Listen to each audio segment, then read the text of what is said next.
If you are on a time crunch, then you can just suck.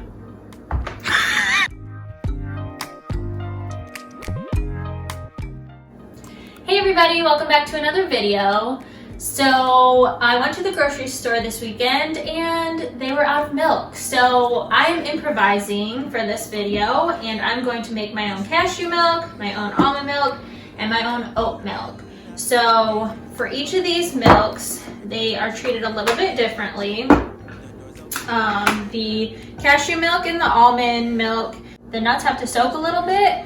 I did these overnight. If you have a higher power blender, you won't really need to do this, but you can still do it just to make it as smooth and creamy as possible. If you're in a crunch for time, then you can just use boiling water and soak the nuts for like 3 hours or so. But I did these overnight just because I don't have a super high power blender and I just want to make sure that it's as creamy as possible. So when it comes to the oats, actually, as you can imagine, is when you make oatmeal, if you soak these, they get really slimy and they turn into oatmeal. So you don't actually want to soak these at all, and these will just go fresh. Okay, so I'm gonna start with the oat milk. So all of the recipes that I was looking at had a 4:1 ratio of water to the raw ingredient. So with the oat milk, I'm just gonna pour out 1 cup of oats. Butterflies, you should open up. And then with the oat milk, again, just so you don't make it, you try to reduce the amount of sliminess that there is, you're gonna want to use as cold a water as you can. Exfoliate, the renegotiate. She's closing up. Come to visit me, she say that she the loneliest, and it's hard to open up. Open you up like a pug. Okay, now if you wanted to make a flavored milk, you can always do that. With the almonds, I'm gonna do a chocolate. But if you wanted like a vanilla flavored or sweetened milk, you can always use different kinds of sweeteners. So I laid some out here. If you wanted to use like a teaspoon of vanilla, you can always put that in, and then you can also sweeten it with some maple sugar or maple syrup, some agave, or I've seen people also soak medjool dates, which I put one in here as well, pit it and then put it in. So if you are using the dates, once again, you will want to soak it. If you have a higher power blender, again, you won't really have to worry about that part, but just wanted to note that. So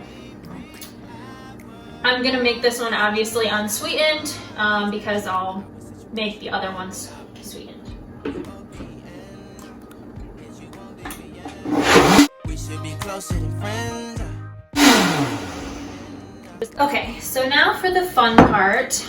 One thing I'll mention is that there are a handful of different options. I'm going to use, I bought specifically a nut milk bag, so I'm going to use that, but if you don't have that handy, you can also use, like, this is a cheesecloth that I had around. This is actually a produce bag that would actually probably work pretty well, and then if you really had to, you can just use a regular strainer. Now, obviously, the finer it is, the better, but if you're running out of resources, then you can just use what you have. So, let's see.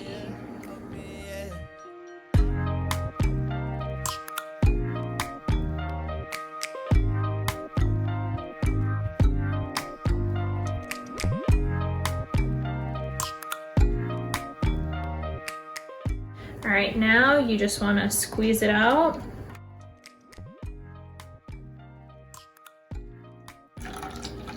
One thing I'll also mention is that if you, once again, if you have a higher power blender, I did blend mine for quite a while, but you want to make sure that you're not blending it long enough so that it heats up.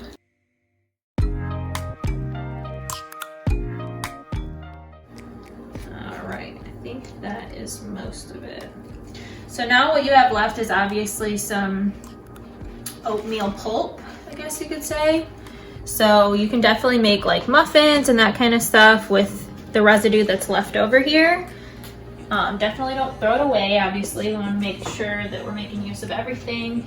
All right, so now I'm just gonna pour this into my storing container. The doors open, take the hot road and hop in. There we have it. So I'm gonna store this up. One thing I will also mention is that because this doesn't have any preservatives or anything, they say it might last up to about a week or so, and it will obviously also settle a little bit, so you'll definitely want to make sure that you shake it before you use it at any point. So there's that. It looks pretty milky. It has like a nice film to it and everything, so we'll do a taste test at the end and see which one we like best and just make sure all of them turned out really well. All right, so moving on to the cashew milk. So I'm going to strain these soaked cashews. Straight in here.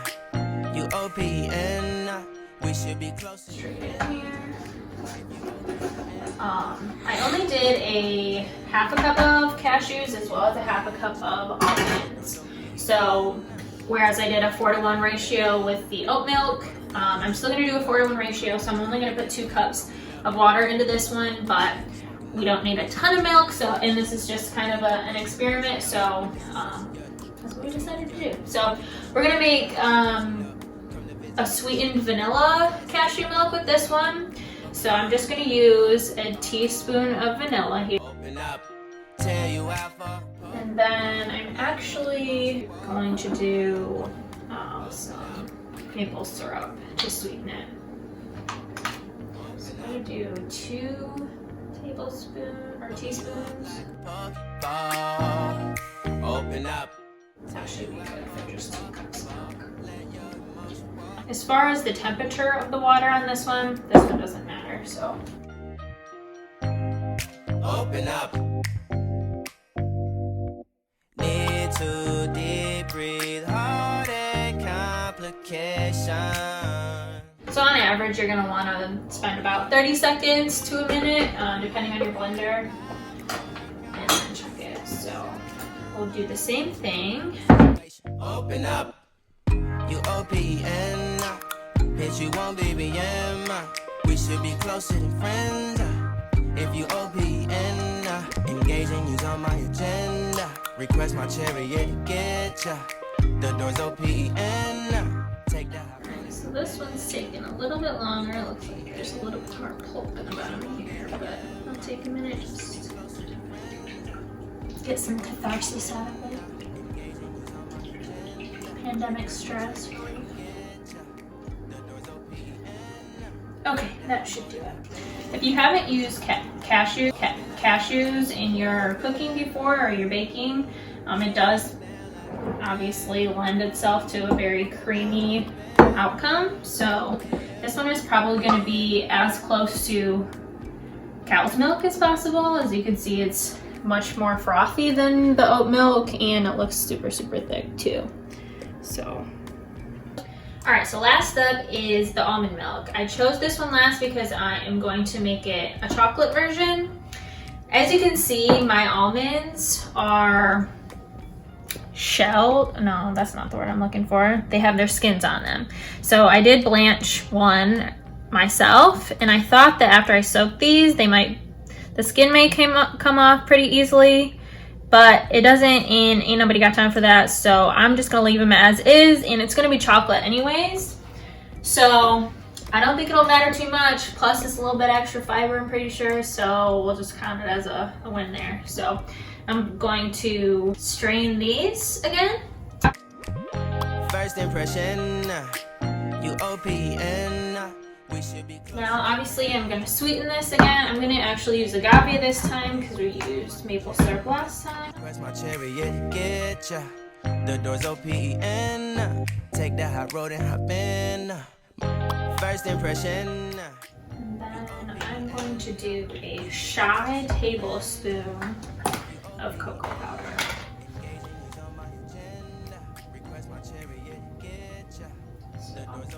A little shy there. We need to add more, we can, but obviously you can't take it back, so. OPN, we should be closer than friends. If you OPN, engaging you's on my agenda. Request my chariot to get ya. The door's OPN. Take that hot road and hop in. Looks like there's actually some chunks in here, so I am going to run it again. Actually, at this point, I'm also going to taste test it just really quick, just to make sure that it has enough cocoa and sweetness in it. definitely needs a little bit more sweetness. So I'm gonna add another teaspoon. So 1 tablespoon total of sweetener. She's approaching us. I disassociate, exfoliate, the renegotiate. She's closing up. Alright, that should be good. Open up, tell you out for let your emotion fall on me. Open up. Insert vegan meme here of milking almonds. Looks like we have quite a bit more pulp in this one. I don't know if it was because we left the skins on or what, but looks like there's a little bit more pulp than the other ones in here. Alright, so now I'm going to seal this up and then we're going to move on to taste test. Alright, so I welcomed in my spouse for the taste test, the true taste test. Alright, so the oat milk, let me try this first. This is the unsweetened, it definitely smells like oats.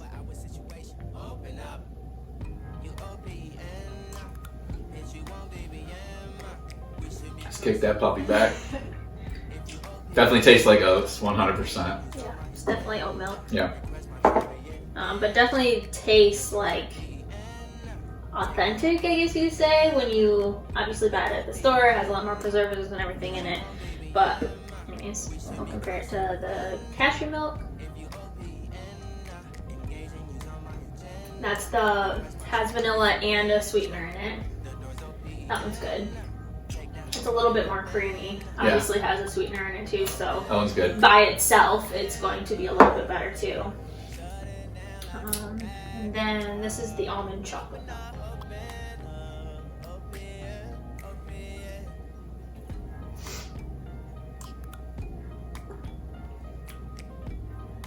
That's pretty good. That's good. I thought since it wasn't very dark that it wouldn't taste very chocolatey, but since it was raw cocoa, it was pretty good. Good. So, which one do you think is your favorite? Well, I'm a sucker for chocolate milk myself, so I would go with the chocolate milk as my favorite. Yeah, that's what I bribed him to participate in because he always has a protein shake at night, so that was a good one. I just want to say that when I do regularly buy plant milk, I try to stay away from almond milk, but honestly, this was a scenario where I just used what I had on hand and we had some almonds in the cupboard. So because almonds are a little bit harsher on our environment, I try to avoid those as much as I can. But just wanted to put a little PSA in there. We talked a little bit about this. This might be something that we do moving forward. It was honestly a very simple process, and you get quite a bit out of it. A cup of oats, even this was organic, I'm sure it costs like less than 50 cents. I will put in how much each of these will cost for like a full 4-cup serving size, and then you can decide on your own if this is something that will be sustainable for you. So thanks for watching today. If you haven't already subscribed, please do so. Let me know which one of these you're most excited to taste in the comments below, and I will see you in the next video. Bye. Bye.